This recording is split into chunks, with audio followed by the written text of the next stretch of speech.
Jadi saya dipanggil keriting. Itu saya dipanggil keriting itu sama orang-orang yang jauh lebih keriting dari saya. Saya tidak tahu kenapa mereka, karena saya agak gondrong mungkin. Jadi saya agak gondrong, jadi keritingnya mungkin agak bulat gitu kan kalau dilepas di kampus. Jadi saya dipanggil keriting, makanya saya pakai nama Erik Keriting itu. Itu apa yang materi awal-awal, saya bilang kayak, sampai kalau kalian tahu ya kami orang keriting itu tidak suka dibegitukan. Kami sekarang sudah punya persatuan. Persatuan Keriting Indonesia. PKI. Itu tuh ger tuh. Waduh. Terus gue bilang ini apa? Atau malah kita tuh kadang-kadang suka nitip premis pertamanya kita. Bang, nanti panggil aku mantu yang tidak direstui, misalnya gitu kan. Nanti dia manggil tuh.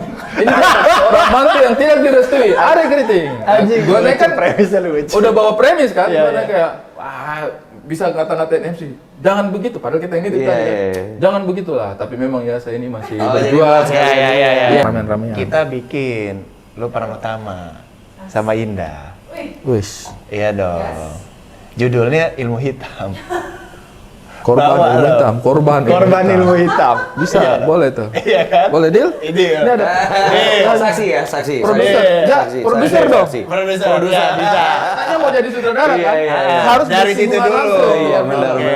Bisa. Amin. Jadi bersinggungan aja dulu sama film. Assalamualaikum. Waalaikumsalam. Ini hari Jumat kedatangan Pak Ustadz. Alhamdulillah, Masya Allah. Ya, gimana tadi ngisi ceramah di mana, Pak? Saya tadi ngisi ceramah kan. Cuma banyak heckler. Di heckling mulu yang nggak jadi lah. Langsung turun mimbar. Langsung turun mimbar. Ini ada tetangga nggak jauh dari rumah, Sur. Tetangga samping ya. Tetangga samping nggak? Depan. Tetangga nyebrang ini, Pak. Deket tol. Tetangga satu kelokan. Tetangga satu kelokan. Ini makasih banget loh Bang, udah mampir ke sini Bang. Nih dengan senang hati lah. Saya menunggu malah kapan-kapan ya boleh mampir ke sini gitu. Ini masuk episode awal nih Bang. Oh iya, baru pertama. Padahal belum tayang. Iya, belum tayang gue. Belum tahu lagi siapa yang tayang ya. Ini homestay Bang. Home sweet home. Home sweet home. Rumahku Bang, ya rumah-rumah kecil jadi kantornya Bang. Kecil tapi Menyenangkan, ya? mewah. Itu 100 juta asetnya. Tidak sanggup saya dengan semua interiornya gini. Udah habis berapa? Udah habis segini. Tapi ini belum jadi. Belum jadi. Udah habis segitu belum jadi. Bang, kita ngapain ini? Ada berita apa? Di sini kita baca berita dulu di awal. Boleh. Ini maunya nonton, menambah wawasan ya. Betul Bang. TV-nya dipakai itu PowerPoint ngapain tuh? Buat Valen ketik-ketik Bang. Oh, monitor. Ya beginilah tim kecil. Makanya belum banyak timnya. Makanya rumah mewah TV tidak ada. Naik layan. Ini aja ngambil Bang. Ini ngambil dari kantor lama. Ngambil semua. Nggak mau udah ambil dulu deh. Mindahin. Penting ada visualnya dulu ya. Udah ada visualnya. Ada berita nih Bang. Apa nih? Anggota DPR terpilih periode 2024 sampai 2029 namanya Jamaluddin Malik memakai kostum Ultraman menjelang dilantik sebagai anggota DPR. Ya, yang sempat viral tuh kemarin ya. Iya. Lu kan nyalek dulu. Sempat. Lu kalau misalkan dipilih lu Kok langsung ke gue ya? Lo iya dong. Iya. Lu dulu nyalek di mana? Di Sleman dulu. Dari partai? Dari PKPI. Ya, Salaman bukan Sleman. Bukan Sleman. Di Sleman. Benar. Enak ya bahwa ada Indah ya. Ada yang ketawa gitu. Kemarin kagak ada. Sunyi banget kemarin. Ada ambience gitu, enak gitu. Terus kamu mau di apa? Di partai PKPI. Itu tuh, apa nama superhero lah itu? Apa itu? Sleman. Oh, aduh. PKPI di Sleman. Terus sulit. coba aja dulu. Berani aja dulu. Yang penting berani. Lepas aja dulu. Pasti di TikTokin teman-teman. Iya. Teman-teman support semua. Terus kampanye, turun kampanye. Turun kampanye. Pasang-pasang poster. Tapi nggak terlalu pasang poster karena kebetulan nggak nyalonin, tapi disuruh sebenarnya. Dan memang udah ngomong, Mas. Pelatihan lah ya. Iya, jadi karena memang ada niat pengen terjun ke politik, jadi Mas Dias waktu itu udah coba aja dulu. Oh, Mas Dias ya. Mas Dias. Ya PKPI. Dia coba aja dulu gitu, Mas. Tapi gue nggak terlalu kampanye, nggak apa-apa ya gitu. Nggak apa-apa, yang penting lo belajar dulu aja, turun ketemu masyarakat segala macam. Kalau misalkan lu menang waktu lu apa DPD ya? Apa DPRD. Kalau DPD nggak pakai itu. DPRD ya? Partai. Iya, DPRD. DPRD berarti lu misalnya menang Di sana. stay di sana dong. Stay di sana sebenarnya. Karena kebetulan kan ada Mas Anung kan di Jogja kan. Jadi mikirnya memang udah sering Kalaupun tiba-tiba rezeki, ya udahlah jalanin udah gitu. jalanin. Sleman juga enak. kota yang sering dikunjungin juga kan. Iya. Gitu. Kalau menang lu begitu juga pakai baju Ultraman ya. Dia pakai kostum Sleman. Masih. Di callback. Bisa aja. Tidak mau meninggalkan. Bang, lu kan kemarin sempat ada posting Itu jadi baliho. wali kota ya lu ya? Enggak, itu ala-ala aja. Beneran. Ala-ala Enggak, aja. tapi kan kalau misalkan tiba-tiba beneran Ari mau? Ada beberapa partai yang menawarkan langsung. Langsung ada. Pri, beneran nggak kalau serius ini saya carikan rekomendasi nih. Oh gitu. Iya. Padahal tuh bercanda. Enggak bercanda juga sih sebenarnya. Tes ombak lah. Tes ombak ya. Tes ombak Ada lah. niat terselubung sih. Ada, sini. Siapa wali? Oi. Emang dasar. Wali band. Waktu itu wali kota mana bang? Saya waktu itu sebenarnya bukan aimingnya bukan untuk wali kota sih. Maksudnya mana aja gitu. Mau Hanya DPR memperkenalkan juga. kepada masyarakat bahwa ada loh putra daerah yang berminat juga dengan politik gitu. Iya, iya. Tapi lu nggak- kalau ada kesempatan ini nggak bang? Maksudnya lu kan orangnya kritis ya bang ya? Nah, Sangat peduli. betul. Khususnya untuk daerah sendiri pastinya gitu ya. Lu untuk Indonesia peduli apalagi untuk daerah lu sendiri gitu loh.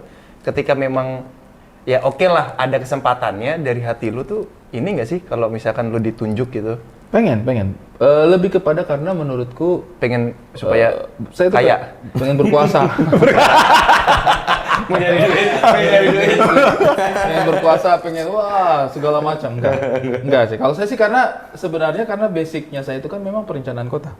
Studinya saya kan S1-nya saya itu perencanaan kota. Jadi bagaimanapun juga zamannya kita kuliah mempelajari bagaimana cara memajukan sebuah kota, memaksimalkan potensinya, menyelesaikan permasalahannya. Sesederhana itu sebenarnya dan itu sebenarnya paling ideal memang adalah menjadi eksekutif di wilayah-wilayah yang jauh lebih kecil kayak wali kota sebenarnya atau mungkin bahkan Bupati. kelas seperti kepala desa sebenarnya juga itu ideal. Ya. Kalau lurah kan harus pegawai kan, camat kan harus pegawai. Kalau misalnya kayak kepala desa atau misalnya jadi wali kota, itu sebenarnya cukup ideal untuk kami gitu karena justru dengan Karena lo memang area sekecil mempelajari itu, itu, kan? iya dengan area sekecil itu kita jadi bisa fokus untuk Ya. apa nih yang kita mau Optimalisasi selesaikan. di situ aja. Betul. Ya. Justru misalnya pos-pos seperti anggota DPR itu mungkin sebenarnya bisa aja kita ke arah situ, tapi itu kan sebenarnya modelnya kan untuk kebijakan, lebih cocok untuk orang yang benar-benar murni berpolitik kan.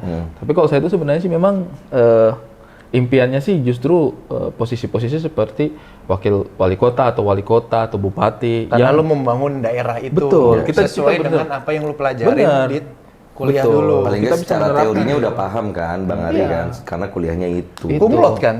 Apa? Kumlot kan? Kumlot gue cuma 12 tahun. Nggak, tapi itu saya kuliah selama itu tapi saya pergi ke banyak daerah untuk membuat produk-produk tata ruang. Enggak, justru gua bisa membela Bang. 12 tahun itu justru lu mempelajari secara lebih detail Lebih lagi. detail. Saya tidak mau sok pintar sama yang lain. 4 tahun lulus tapi aduh saya berani jamin banyak yang terlewat saya. Saya 12 tahun terlewat juga tapi sedikit. Saya kalau tata ruang itu yang saya tidak pernah rasakan pengerjaannya itu cuman rencana tata ruang nasional. Jadi rencana tata ruang nasional itu yang saya belum pernah lihat produknya bagaimana. Jadi fakultasnya itu apa Bang? Fakultasnya Fakultas Teknik Sipil dan Perencanaan. Oh, teknik sipil. ITN dulu di Iya, Malang. ITN di Malang.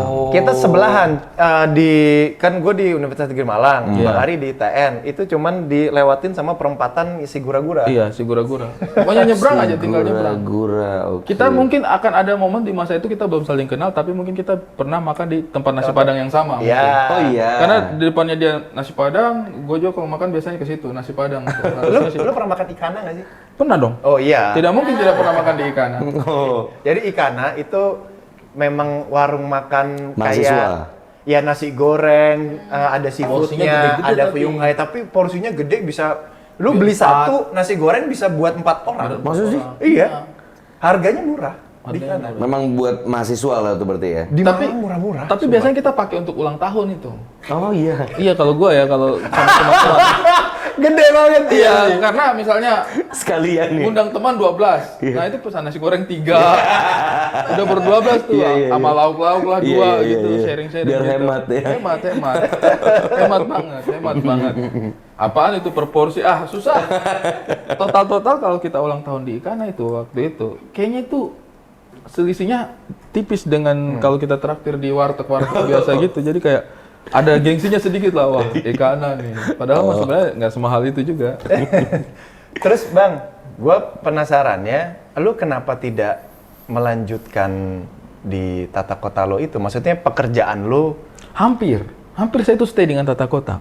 Jadi waktu itu saya punya penghasilan, kan saya sambil kuliah sambil kerja kan. Oh udah sempat kerja berarti. Saya semester 6 itu sudah mulai terima pekerjaan dari dosen.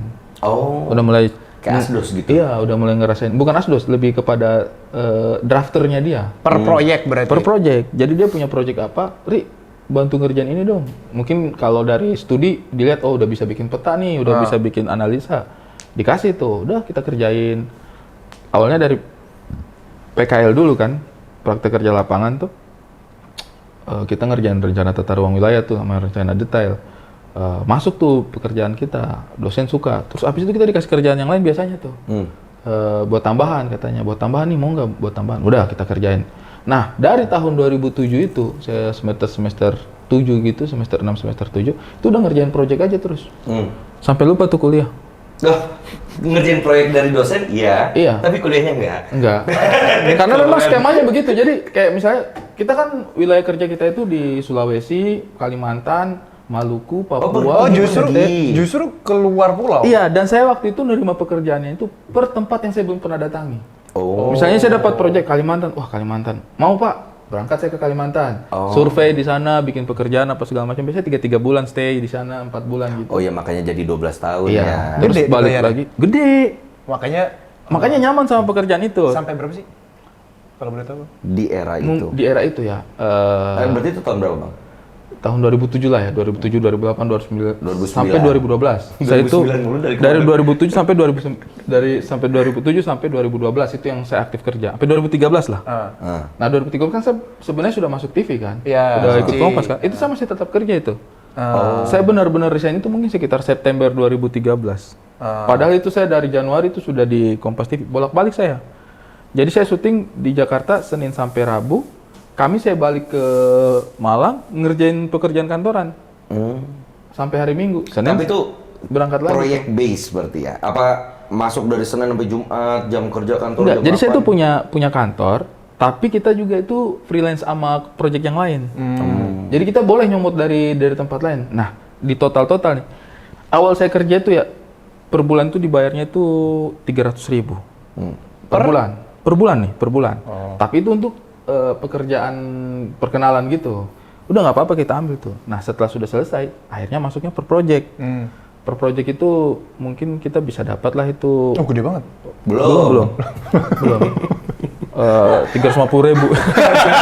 Cuma naik 50.000. Cuma 50.000 doang. Enggak lah. Itu mungkin kita bisa dapat per bulannya itu sekitar 2,5 sampai 3 juta. Kos-kosan kita Per satu orang. per satu orang, kos-kosan kita 300.000. Oh ya di Malang iya betul. Iya kan?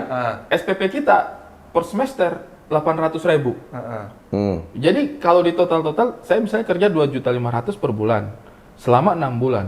Dapat berapa tuh berarti 15 juta ya? 15 juta.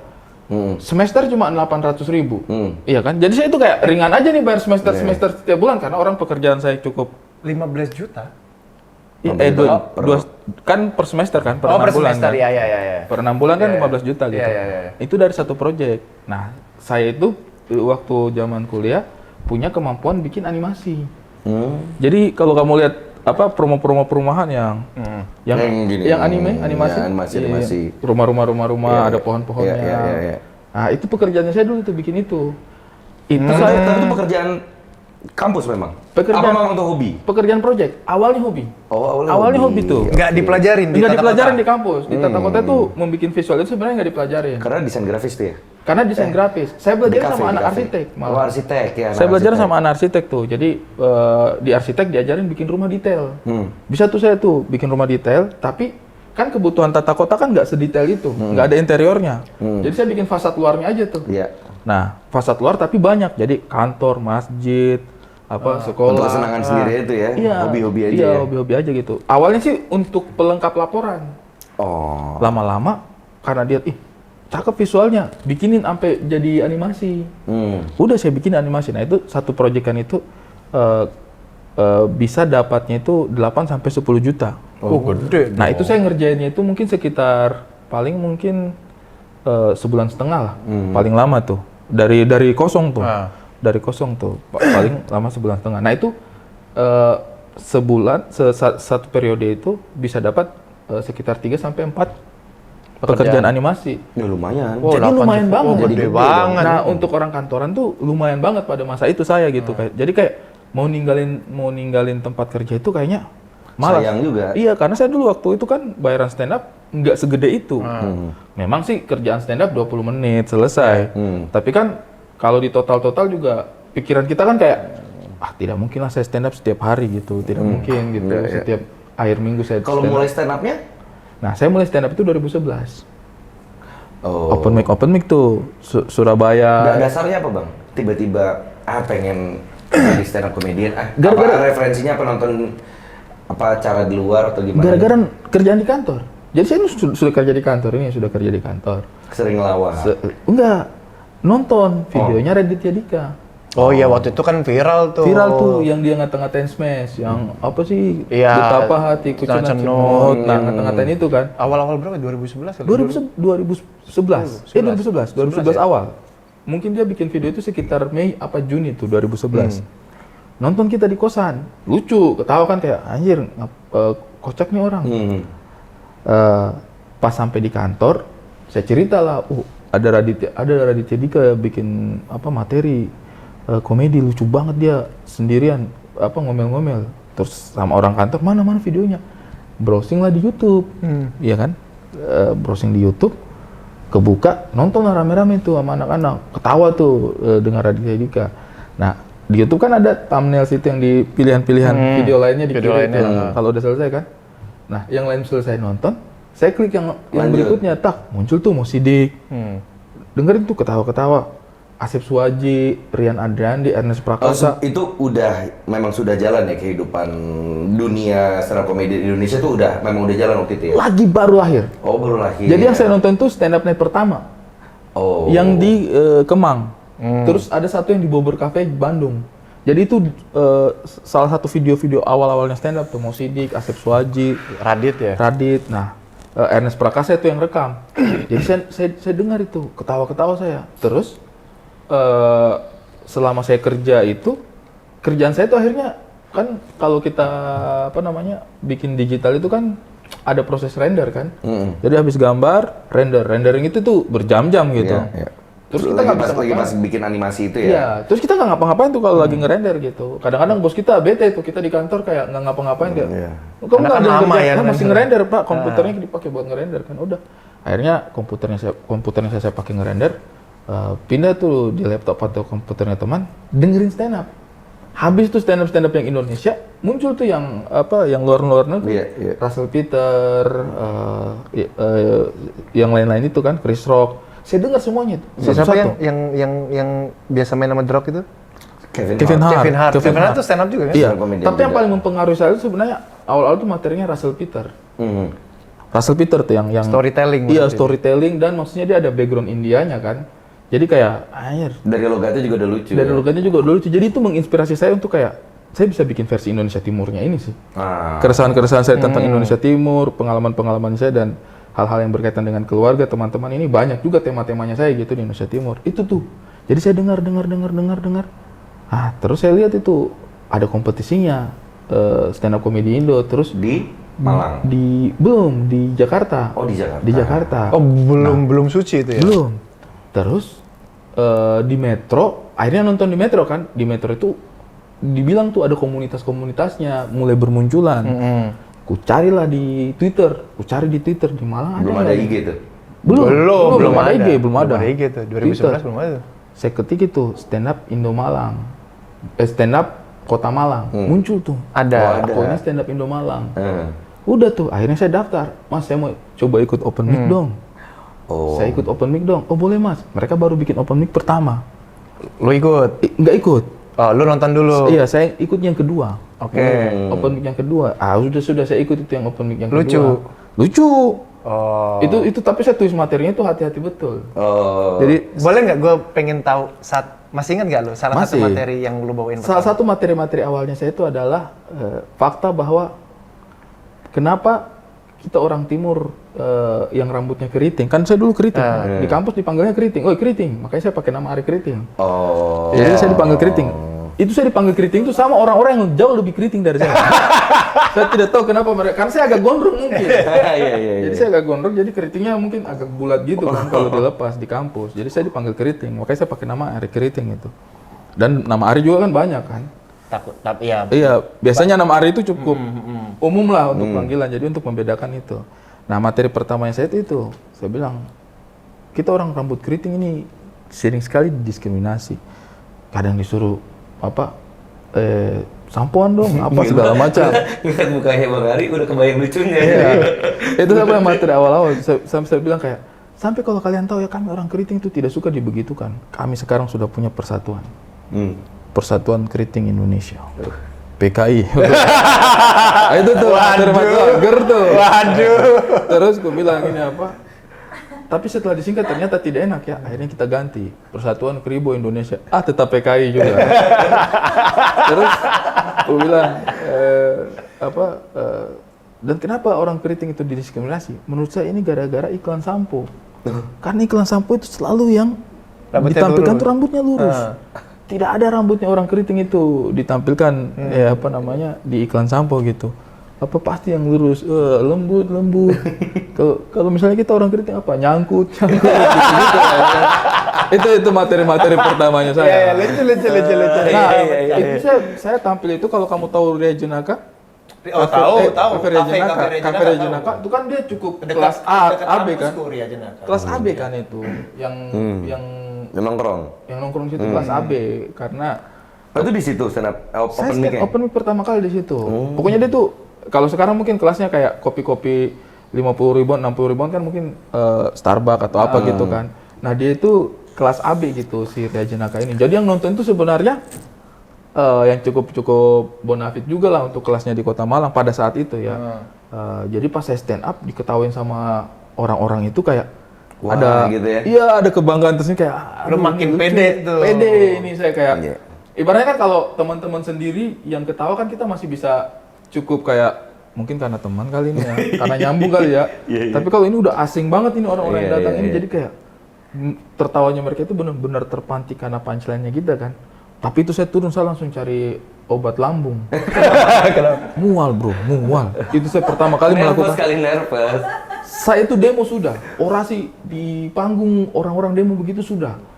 Presentasi materi apa segala macam masuk ke katakanlah ketua Bapeda atau apa untuk presentasi itu sudah. Biasa aja. Stand up memang kayak binatang betul itu stand up itu. Mual bro. Awalnya gitu sudah gemetar, tapi saya tidak rasa mual. Awalnya itu saya kayak paksakan aja karena mungkin konsen materi kan. Saya tampil sekitar 8 menit lebih. Setelah selesai itu saya taruh itu terima kasih. Orang tepuk tangan. Wah, apa namanya? Kalian MC itu kompetisi nggak? Apa Nggak sekedar kompetisi, open mic aja? open ya? mic aja. Saya pas turun panggung itu langsung kayak pusing saya punya kepala terus kayak mau muntah gitu. Orang itu panggil, Mas Ari, Mas, iya. Saya langsung kabur itu. Panggil saya punya teman yang antar itu. Saya diantar sama Mas Henry waktu itu. Henry. Kenapa? Saya mualin. Kita turun tuh dari Cafe Ria Jenaka, putar balik, cari market, terus beli obat lambung. Saya makan tuh, cari napas. Kenapa? Tidak tahu, tiba-tiba saya mual. Tiba-tiba saya mual. Tiba-tiba GERD. Balik lagi, sudah bisa menikmati tuh suasana tuh, udah mulai tenang tuh. Ternyata GERD, asam lambung naik itu emang penyakitnya stand up komedian. Semuanya begitu. Setelah itu setiap mau stand up begitu bro. Lu doang? Apa semua juga? Semua orang. Rata-rata begitu. David Nurbianto. Iya. Kamu kalau misalnya kapan-kapan lagi ada event stand up, rame gitu. Stand up fest. Pasti ada program mulu. pasti ada obat lambung mulu tuh. Obat lambung pasti ada. Sampai tuh. sekarang, Bang.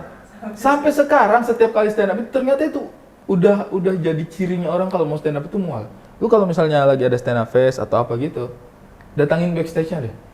Itu pasti kamu akan menemukan ya mungkin sekitar 70% komiknya akan tampil. Itu duduk pucat, keringetan, matanya kosong, terus dikit-dikit asli semua. Saking nervousnya kali ya. Apa jadi stand up comedian tuh punya beban kayak gue pokoknya harus bikin orang ketawa gitu. Yep. Iya, mungkin Mana ada ya. kayaknya ya? Karena asam lambung itu kan koneksinya adalah kecemasan. Jadi waktu itu akhirnya kan konsultasi ke dokter juga kan. Dokter bilang kamu ini ada gangguan kecemasannya dikit nih. Terserah nih yang kamu mau selesaikan yang mana. Asam lambungnya dulu biar nggak ada kecemasan, atau kecemasannya dulu biar asam lambungnya Menarik terkontrol. nih. Menariknya ketika lu pertama syuting gimana tuh? Kan harusnya Yang di TV. Gini, lu stand up itu kan melakukan itu pertama kali di hadapan banyak orang pun juga kan Iya. nervous, stres mungkin ya, jadi asam lambung gitu kan. Nah, ketika syuting gimana? Lu kan sesuatu yang baru juga tuh. Syuting apa dulu nih? Syuting film atau syuting untuk stand up? Syuting film atau syuting stand up ya kan di Oke, depan kamera beda lagi tuh. Beda tuh. Kalau misalnya syuting stand up, kayak misalnya tampil di kompetisi gitu ya, Kompas atau apa gitu, sama. 2 kali lipat nervousnya, sama tuh. Kalau syuting film? Nah, kalau syuting film, kita nggak butuh feedback apa-apa, bro.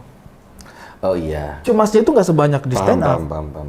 Sepanjang kita kuasai skenario, kita paham dialog kita, tektokan, udah latihan juga kan sebelumnya, itu nggak Pokoknya parameternya director seneng dan selesai. Iya. gas. Tapi nervous nggak lu syuting? Nervous, tapi tidak se-nervous kalau misalnya stand up. Beda banget. Karena stand up itu, ini film ya, kita itu punya kesempatan untuk salah. Iya, dan Iya diulang. kan? Belibet, cut. Cut, Iya. sorry ya, perbaiki. Kita udah tahu gitu, oh bisa diperbaiki gitu. Ini bukan hukuman mati lah kalau misalnya tiba-tiba kita salah gitu. Tapi Kalau kalau stand up, lu nggak punya kesempatan untuk salah. Iya. Atau lu bakal garing di atas panggung. Tidak punya kesempatan belibet salah satu kata. Tidak bisa. Tidak bisa. Lupa dialog tidak bisa. Lu pernah blank nggak? Pernah. Yang Terus lu lakuin? gimana tuh? Terus gimana? Udah. Blank, ngebom. Kalau di stand up itu kan kita nggak lucu kan ngebom kan. Oh, kalau Oh, namanya ngebom. Istilahnya. gitu. Kalau nggak lucu, misalnya ngelempar punchline gitu. Apa misalnya? Kita orang keriting akhirnya bikin perkumpulan namanya Persatuan Keriting Indonesia, disingkat PKI. Hening tuh, kering. Udah. Udah nggak ada harapan, nggak ada pertolongan, coy. Nggak ada pertolongan. Ada, lu telan. Telan aja udah itu. Atau lupa. Oke, jadi misalnya saya itu di timur kemarin Sorry, boleh minta tepuk tangannya dulu biasanya gitu. Kalau ulang-ulang. Oke, makasih ya. Sorry ya, ini saya agak lupa sedikit. Masih lupa lagi tuh. Ayo bisa. Aduh, makin dibegitukan makin drop. Nah, itu biasanya emang udah nggak ada obatnya. Itu yang saya bilang tadi, yang bikin kita mual itu adalah karena kita tahu kita bisa ada di posisi itu. Dan tidak peduli kamu seprofesional apapun. Potensi untuk ngebom itu selalu ada. Pernah ngebom yang paling memalukan nggak? Pernah dong. Pernah. Itu gimana, Bang? Kisahnya itu gimana? Ceritanya gimana tuh? Waktu itu di Sumatera Utara. Di Baru-baru Medan. apa udah lama? Undangan. Udah lama, udah mungkin itu karir saya Awal. secara profesional udah jalan-jalan 2 tahun 3 tahun. Sekitar 2 tahun 3. Sekitar tahun 2015 mungkin ya. Saya tuh kalau menghitung karir profesional saya di stand up itu 2013. Karena 2011 itu saya masih ibaratnya banyak open mic-nya lah. Kalau 2013 itu udah mulai pro gitu maksudnya. Udah mulai di stand up karena dibayar. Nah, sekitar 2015 itu saya di Sumatera Utara di Medan. Diundang untuk acara tahun baru. Wah, saya stand up sana. Pecah, bro. Pecah. Gila. Antusias banget orang-orang gitu. Dan saya pun merasakan kayak, jago sekali gitu. Aku berhasil. Aku berhasil. Aku sanggup melakukan ini. Pecah banget itu. Berulang lah. Ternyata IO-nya happy banget sama IO-nya itu kebetulan MC juga. Dia yang punya IO. Happy banget dia kayak, acara gue meriah nih gara-gara anak ini. Karena sebelumnya itu bintang tamunya dia 2 itu penampilan Kurang. Pecahnya di lo, Bang. Pecahnya di saya. Dan itu bukan stand up. Yang stand up gue doang waktu itu. Oh, oke. Yang 2 penampilannya itu gue stand up tapi duet sama Rido Brado waktu itu. Jadi gue berdua sama Rido Brado tuh tektokan, wah kencang banget itu. Sampai sejam lebih kami.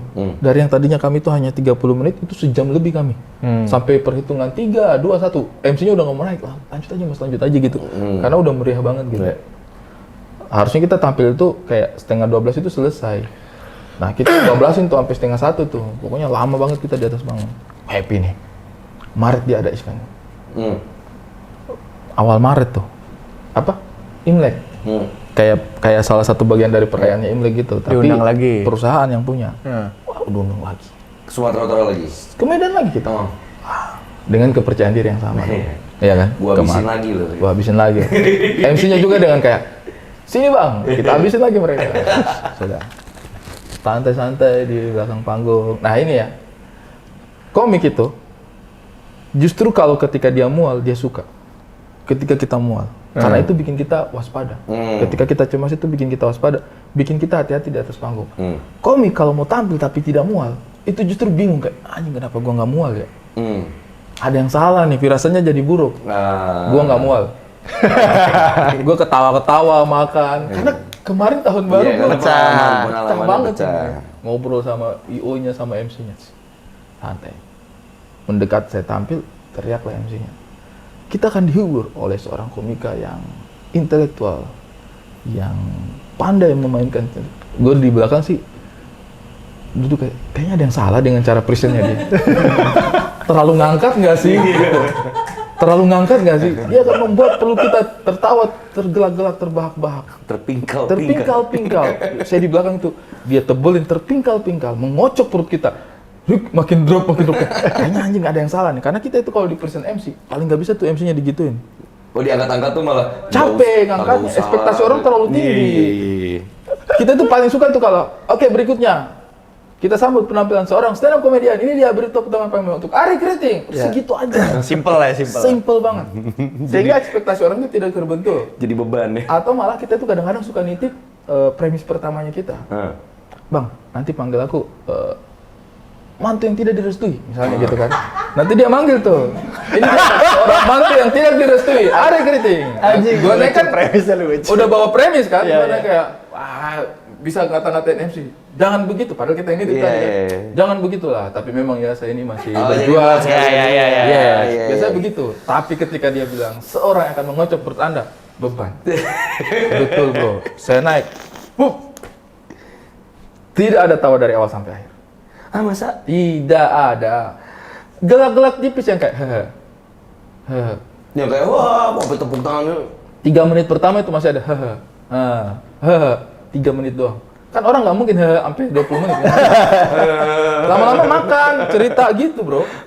Nah, sementara kan kita kan dealnya 20 menit di atas panggung. Kita itu 5 menit udah tahu kita fail, bro. Udah habis itu neraka tuh ya. Ke belakangnya itu udah hanya menyelesaikan durasi dengan perasaan tercabik-cabik. Nggak ada obatnya lagi tuh. Kita cuma ngomong aja sudah nggak ada ekspektasi apa-apa. Kita udah tahu tidak akan ada tahu di setiap kalimatnya saya. Sampai 20 menit. Tapi kita tetap berjuang ngejar gitu. Oh, kita push. Enggak, memang hari itu bukan rezekinya saya. Saya tutup. Pokoknya kacau lah pokoknya. Setelah itu lu alergi sama Medan. Saya turun ke belakang, agak trauma tipis lah. Saya turun ke belakang duduk. Saya pikir penderitaan sudah selesai kan. Manajernya saya tuh udah tepuk-tepuk saya. Udah nggak apa-apa, namanya jawab pekerjaan kadang-kadang nggak berhasil. Ya. Tapi itu logikanya kan. Messi sama Ronaldo kan jago banget main bola bro. Iya, tapi ada fail-nya. Nggak setiap saat cetak gol. Iya. Masa setiap kali dia keluar cetak gol, nggak cetak gol gagal? Nggak juga, ya kan? Nah itu adalah momen dimana gue nggak nyetak gol. Duduk lah, kayak udah kecewa. Tiba-tiba menjelang acara selesai, ya kita panggil lagi semua penampil yang tadi. Beri tepuk tangan untuk Ari Kriting. Gue harus naik lagi bro. Anjir, maksud gitu kayak, boleh nggak sih saya bersedia aja di belakang gitu. Biarkan saya meratapi kegagalan. Tidak, saya naik lagi ke atas, bos. Saya naik lagi ke atas terus dada-dada. Orang kan lihat tuh kan, ini yang tadi nggak lucu nih. Mana? Jadi keinget lagi ya. Mana mengocok perut kami, mana? Maksudku kalau udah nggak lucu, udah lah, nggak apa-apa nih, mohon maaf nih. Tapi itu kayaknya pengalaman setiap komedian, ada. Pasti ada begitu. Saya diceritakan sama Ade Tarsan, Sri Mulat. Om Tarzan. Awal-awal mereka tampil dulu katanya, "Oh, gua pernah tuh masih muda, kita pernah tuh." Mereka main tektokan lah, tapi pakai ini apa? Semar, pakai riasan. Ya, mereka panggung banget lah ya. Pakai riasan teatrikal semar, banget. apa Petro Gareng gitu kan, mereka pakai makeup gitu. Main tuh, nggak lucu. Sampai dilemparin katanya kalau zaman-zaman dulu tuh kalau nggak lucu. Zaman dulu kan. Lucu, turun lu. Gitu. Pokoknya dikata-katain, wah, turun mereka tak. Jadi itu mungkin dia baru berkarir sekitar masih agak era-eranya mereka masih muda lah. Tapi udah punya nama juga tuh, makanya diundang tuh. Turun beresin, sak, pakai baju biasa, udah murung tuh mereka. Ya udah, kita ikhlas aja, apa lagi nggak kena nih. Pergi mereka makan, ternyata ada yang kenalin. Nih, Yang tadi nih. Mas Tarzan. Enggak dikenalin. Oh, Mas Tarzan. Oh, sama. Tampil dong, Mas. Mas Tarzan nih lagi makan. Tampil dong, Mas. Ah iya, udah. Tampil lah, Mas. Tadi ada yang tampil nih ngelawak, nggak lucu. Padahal dia. Oh ya gitu ya, Mas. Padahal dia pakai makeup kan. Dia ketawa tuh, Om Tarzan kayak, aduh, gua tuh denger gua nggak lucu di depan muka gua tuh kayak gimana ya? Tampil dong, Mas, digituin. Tampil dong, Mas. Oh iya, monggo. Tampil lah, Mas. Tadi ini ada yang ngelawak nih barusan tapi nggak lucu. Dalam hati dia kayak, anjir itu gua, Bang. Ini tiap hari Anda begini deh ya, di rumah ya, ngelawak terus ya, puas banget loh. Bang, tapi apa namanya? Kalau lu syuting, nah kan gini nih. Ya kita tahu lah sekarang anak-anak stand up banyak banget yang syuting nih. Banyak banget yang sudah ke film gitu kan. Dan memang kebanyakan pasti ya mereka di hire untuk syuting film itu pasti kebanyakan untuk komedi dong. Iya. Pada akhirnya ya. Ada tekanan harus lucu nggak? Ada banget. Kayak pas reading atau pas Ada mungkin banget. waktu ketemu ininya, Karena kami berharap ekspektasinya banget mereka, nih. Betul. lu bikin hidup film ya. Betul. Nah, stand up comedian itu menurutku ada dua jenis. Ada dua. Ada yang lucunya itu di panggung doang. Di sehari-harinya awkward. Oh. Ada banget. Beberapa teman itu yang memang kayak kalau sehari-hari tuh ngobrol tuh nggak bisa lucu. Oke. Ngobrol aja tuh sama kita tuh ngobrol menyenangkan, tapi nggak menuntut dirinya untuk lucu Harus di lucu, ya. pergaulan gitu. Ngobrolnya biasa aja gitu. Tapi ada juga memang tipikal yang lucu di panggung, lucu di pergaulan. Emang ngebanyol aja, emang fun aja orangnya gitu. Nah, kalau saya tuh merasa bahwa saya tuh cukup masuk di yang kedua. Jadi saya tuh nggak keberatan apa di obrolan Harus biasa lucu pun. kalau kayak begini ngobrol gitu. Santai aja gitu, saya maksudnya relax aja gitu. Nah, kalau di film sebenarnya pertama kan kadang-kadang kita membawa energi kita kan, ya. Kita bawa energi kita gitu. Jadi meskipun bukan scene komedi, lagi nunggu, lagi reading, lagi apa, membawa energi kita untuk saling menyenangkan satu sama lain ya kan. Jadi itu mungkin salah satu yang kadang bukan beban ya, tapi energi yang mau nggak mau saya pikul ke dalam set gitu. Jadi kayak, oh ada hari nih ya ngobrol cerita, menghidupkan suasana lah. Di layar pun seperti itu, di adegan pun seperti itu. Padahal kalau di luar negeri kan sebenarnya banyak banget aktor yang mengawali dari komedi tetapi juga bermain dengan scene-scene yang drama. Robin Williams misalnya. Robin Williams kan karir pertamanya itu stand up Dia comedian. kan stand up comedian ya? Awalnya itu basic utamanya dia itu stand up comedian dan sampai dia sebelum meninggal juga dia masih melakukan special show. Usia 50 gitu masih special show dia stand up comedy sejam. Bunuh diri lah ya. Iya. Dia bunuh diri ya? Bunuh diri meninggalnya. Terus kayak Will Smith. Will Smith tuh? Stand up comedian Gue juga. baru tahu tuh kalau Will Smith. Will Smith punya special show juga. Dia rapper, stand up comedian juga, dia punya special show juga. Terus Richard Pryor lah pada masanya bisa sampai jadi musuhnya Superman gitu kan. Musuhnya apa temennya ya? Pokoknya Richard Pryor gitu dari stand up comedian. Jadi sebenarnya transisi dari serang stand up comedian ke layar lebar itu bukan sesuatu yang asing gitu. Bukan sesuatu yang asing. Sampai sekarang Kevin Hart dan lain sebagainya kan juga Chris Rock. Akhirnya main juga kan. Nah, jadi untuk kami sebenarnya bukan sesuatu yang tidak punya hubungan kok dari stand up tiba-tiba ke syuting. Enggak, itu kayaknya sesuatu yang mau tidak mau normalnya akan jadi seperti itu gitu. Sama kayak penyanyi lah. Penyanyi tiba-tiba jadi aktor juga it's fine gitu. Karena kan itu kita cuman apa ya namanya ya, menyampaikan perasaan yang berbeda di medium yang berbeda. Betul. Iya kan? Betul. Menyampaikan perasaan yang berbeda di medium yang berbeda gitu. Nah, di film sendiri kadang-kadang juga memang apalagi awal-awal kita berkarir gitu ya. Kita kadang-kadang suka dikasih skrip mentah. Misalnya nih skripnya tuh Arya bertemu dengan Ari. Ari kemudian menggoda Arya dan menyebabkan mereka semua tertawa terbahak-bahak. Ya, cuma Skripnya deskripsi aja. Gitu. Oh, deskripsi doang. Gue menggoda Arya dengan cara apa anjir? Apa nih yang membuat kita berdua terbahak-bahak? Apa nih Mas? Maksudnya saya bikin dia terbahak-bahak karena apa? Itu silakan Mas Ari, silakan explore aja mata lu bagaimana? Apa? Ya itu maksudnya tuh kadang-kadang. Tapi ada ya skrip begitu ya? Banyak. Enggak pakai dialog yang baku yang harus. Utamanya kalau pemainnya udah stand up comedian. Tapi itu jarang kalau untuk film. Lebih sering itu kayak yang cepet-cepet kayak series gitu-gitu. Jadi kan penulisnya juga kayak ayo udahlah di sini saya mau kasih part komedi. Siapa yang main? Ari Kriting. Ayo udahlah dia tahu dia lah. tahu mau ngapain gitu. Daripada gue yang ngatur gitu ya. Iya. Itu pun juga kadang terjadi di ya gue yang bukan komedi, bukan disuruh berkomedi gitu ya, tapi misalkan mau adegan gimana, udah mereka kayak sekedarnya udah ini sini Arya nanti pasti dibuat bagus kok. Nah, kadang tuh begitu. Jadi kayak ya lu buat bagus dulu di sini. Ya kita harus nebelin lagi gitu loh. Kalau itu namanya kita yang buat gitu. Kan kredit kita nggak ada di penulis ya. Iya. Jadi tektokannya, akhirnya itu janjian misalnya lawan mainnya Arya. Akhirnya janjian sama Arya tuh. Ya udah gimana ya? Ya minta waktu dulu ya setengah jam. Udah kita setengah jam ngopi dulu tuh mikirin. Giniin aja dah. Tadi kan saya habis begini, situasinya nanti begini. Ayo udahlah. Nanti tuh janjian lagi sama pemain. Nanti nggak apa-apa ya, saya nanti tanya ini, kamu bantu jawabnya pancing begini. gini, nanti saya jawabnya begini. Oh iya, kocok gitu. Nah, udah baru kita eksekusi gitu. Gitu, kadang-kadang memang kalau Arya tadi pertanyaannya, ada nggak beban untuk memberikan sentuhan komedi?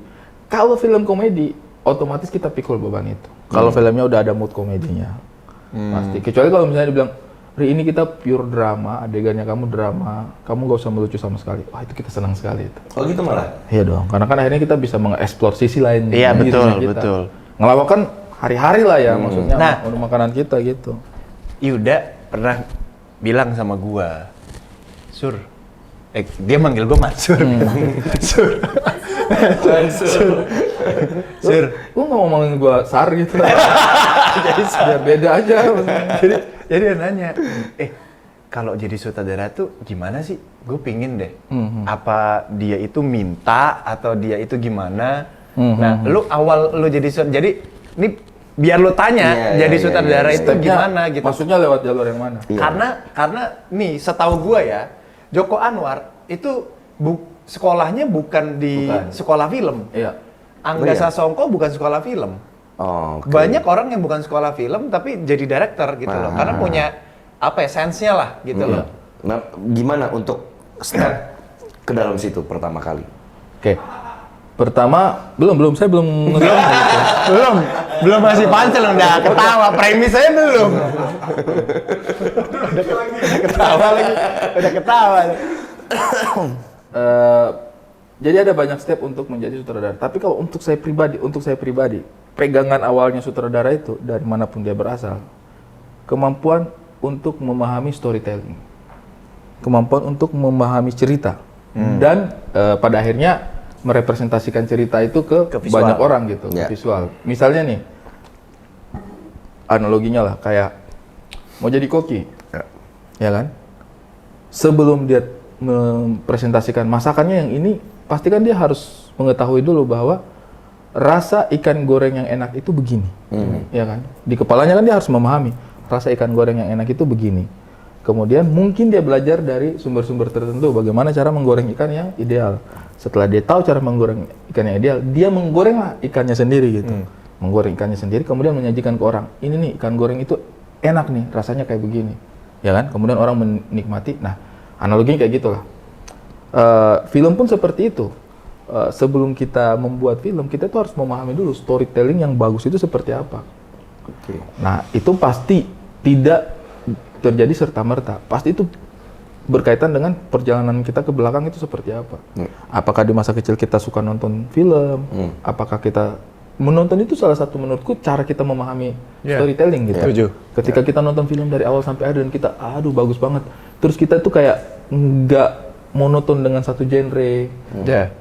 Kayak horor kita suka, komedi kita suka, action kita suka, dan kita paham menariknya itu di mana. Nah itu modal banget dah udah modal. Artinya kita paham storytelling.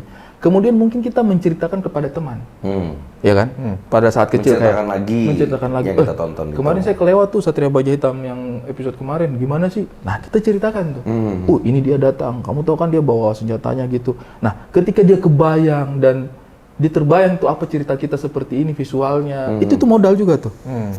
Karena jadi kita bisa menginikan imajinasi. Sekedar menyampaikan saja dia paham emosi-emosinya. Dia marah sekali pas pacarnya dihantam sama monster, dia marah langsung, tiba-tiba kekuatannya kan udah hilang episode sebelumnya, tiba-tiba kekuatannya kembali tuh, dia bangkit, dia berdiri langsung dia hantam itu, sempat ditangkis itu tapi dia sudah terlalu marah. Itu kan itu sudah kita sudah mendeliver emosi gitu. Dan orang ketika bisa menangkap gambaran seperti itu padahal dia nggak nonton filmnya, disitulah menurutku itu modalnya orang jadi seorang sutradara itu, hal-hal yang semacam itu. Atau dari buku, karena kan dari buku tulisan aja tuh, orang yang banyak-banyak membaca buku dari tulisan itu kan, tapi ketika dia masuk di pikiran kita bukan tulisannya kan yang masuk, visualnya gitu. Kita sebelum nonton Harry Potter kita itu sudah punya visual, gambaran. betul. Apalagi misalnya kita nonton Harry Potter, biasanya kan Harry Potter habis film, buku, kan? Buku, film. Iya, buku, film. Nah, khusus Harry Potter yang pertama saya sih akhirnya nonton filmnya dulu. Oh, baru baca bukunya? Baru baca bukunya. Oke. Nah, setelah itu kan filmnya yang kedua belum tayang, bukunya udah ada. Jadi kan kita lama banget nunggu filmnya, kita baca dulu aja bukunya. Setidaknya kita udah punya referensi, McGonagall seperti ini. Bentukannya kurang lebih kayak gini kali ya. Seperti ini gitu. Nah, ketika kita baca buku kan, yang bermain di kepala kita kan imajinasi kita tentang itu kan. Bertemu dengan laba-laba raksasa, mereka bertiga dikejar di dalam hutan. Itu kan imajinasi kita yang bermain. Nah, memahami hal-hal seperti ini sebenarnya yang menurut saya itu modal basicnya seorang masuk ke sutradara gitu. Knowledge-nya gitu. Untuk masuk ke sutradaranya. Iya, untuk punya mindset, punya sense of sutradara tadi ini. Tapi untuk membuat produser percaya lo bisa nyutradarain itu gimana? Nah, kemudian ini semua bakat yang kita sudah punya kan, dia udah masuk ke dalam dirinya kita itu. Masuklah ke tahap bagaimana nih kita ngetok pintu untuk jadi sutradaranya. Menurutku sih ada beberapa pintu. Yang pertama adalah masuk lewat jalur akademis. Artinya kita sekolah dulu. Sekolah sutradara, mengerti proses penyutradaraan gitu. Ini hal-hal yang basic yang harus kita ketahui. Ini yang harus kita implementasikan di lapangan. Sekolah udah pasti kan. Yang kedua, mungkin dari pengalaman langsung. Bersinggungan dengan proyeknya. Baik kita sebagai aktor, sebagai kru film, sebagai produser mungkin, ya kan? Atau bahkan mungkin sebagai kritikus, penulis mungkin, pengamat film. Itu juga bersinggungan langsung dengan atmosfernya.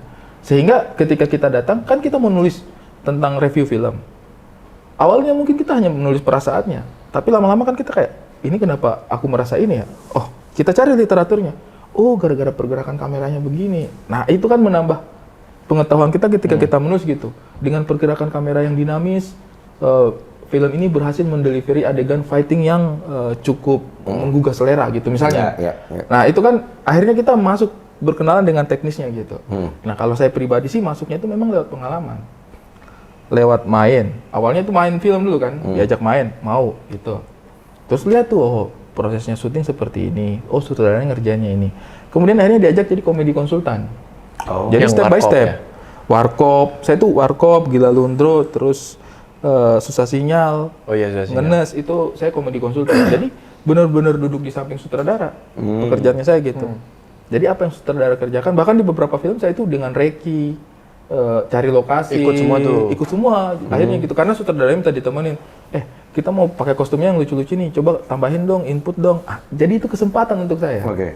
Kesempatan untuk saya nyambi jadinya. Iya, nyambi jadinya gitu. Jadi sutradara itu kan kita misalnya ngasih input tentang komedi. Ikut dong ke set, kita mau masukin elemen-elemen komedinya nih. Apa namanya? Artistiknya apa gitu yang bisa ditambahin. Udah kita datang. Nah, kita fokus tuh nyari artistik. Wah, Bang, tambahin ini dong, patung ini di sini dong yang lucu-lucu gitu. Tapi kan sutradara di saat yang bersamaan akan gue nggak suka nih lemarinya, warnanya terlalu ngejreng, cariin gue warnanya yang turun dikit, yang strukturnya dari kayu dah. Itu kan menjadi pengetahuan dari kita. Oh, untuk adegan begini dia butuh kayu, gitu loh. Misalnya gini, ini apa? Kita nggak bisa nih pakai syuting. Ya, misalnya sutradaranya nyampe di situ kan. Timbul pertanyaan dong di saya, kenapa nggak bisa dipakai syuting? Ya ini terlalu sellingnya terlalu rendah nih. Nah itu kadang-kadang saya iseng nanya, oh kenapa Pak kalau rendah?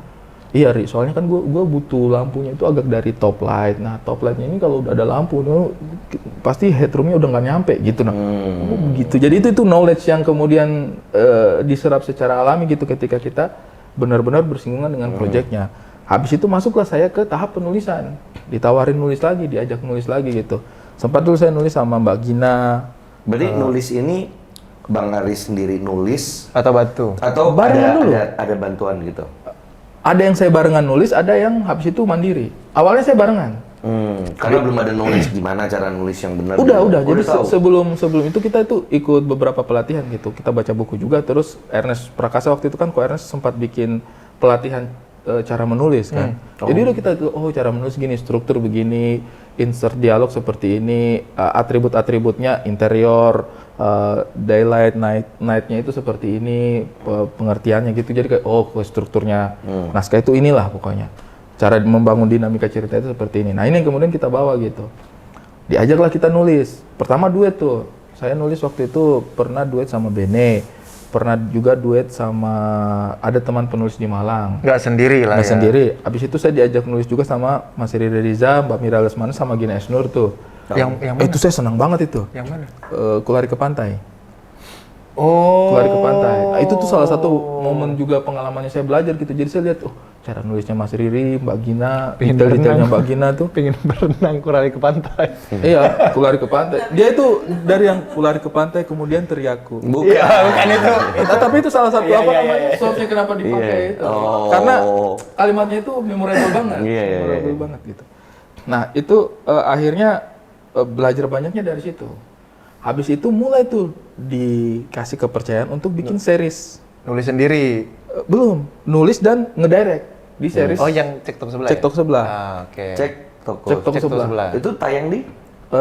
Banyak, dulu dia sempat tayang di Hook, terus dia tayang di Netflix, sempat tayang di Disney juga, udah pindah-pindah lah.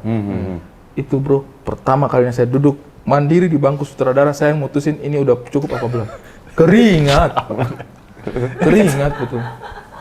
betul bro. Pusing saya kayak, aduh anjir bagaimana nih. Tapi mau nggak mau, kita udah jadi. Karena udah dipercayakan juga kan. Muntah juga? Lumayan. Dikit keluar di sini. Bulan puasa waktu itu. Bulan puasa muntah ya. Bisa muntah. Allahu Akbar. Minum dulu baru muntah. Ada yang dikeluarin. Berarti orang yang mempercayai lu pertama untuk mendirect dan menulis Ko Ernest dong? Ko Ernest. Pak Arwes lah, Ko Ernest sama Pak Arwes lah.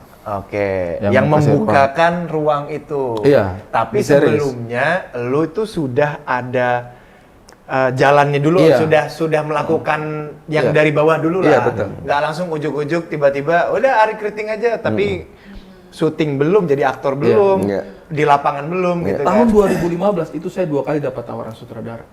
2015. Belum mau ngapain tuh padahal? Belum mau ngapain. Tapi udah film dong 2015. Udah film, udah main film. Saya belum jadi komedi konsultan malah itu. Yang nawarin siapa dulu? Adalah beberapa, satu PH, satu teman. Lagi mabok? Enggak. meeting saya di Senopati itu. Meeting saya di Senopati. Dia lagi kebetulan bikin PH baru. Nah, itu era-eranya Mas Panji ditawarin ngedirect, diambil. Kemal Palevi ditawarin ngedirect, diambil. Ko Ernest ditawarin ngedirect. Nah, Ko Ernest tuh masih mikir-mikir tuh waktu itu. Saya juga. Jadi hampir semua pemainnya Comic Ed. Saya nggak tahu. Karena kan kita waktu itu Comic Ed juga bukan hanya sekedar main, tapi ngasih input buat naskahnya. Naskah ya. Jadi mungkin kedengaran sama orang lah. Oh, mereka tuh ngasih input. Jadi mungkin kalau bikin film komedi bisa kali. 2015 saya ingat itu saya ditawarin sama dua kali tuh. Kayak anjir ditawarin. Maksudku saya kira ditawarin main kah? Bahkan bukan nulis gitu, ngedirect tuh. Enggak lah. Udah pasti enggak lah. Belum berani pada saat itu. Bukan belum berani, tawaran goblok nih. Gue rasa gitu kayak ngapain. Makanya saya tidak bilang PH mana yang nawarin, teman siapa yang nawarin gitu. Karena menurut gue gila kali lu, saya siapa gitu.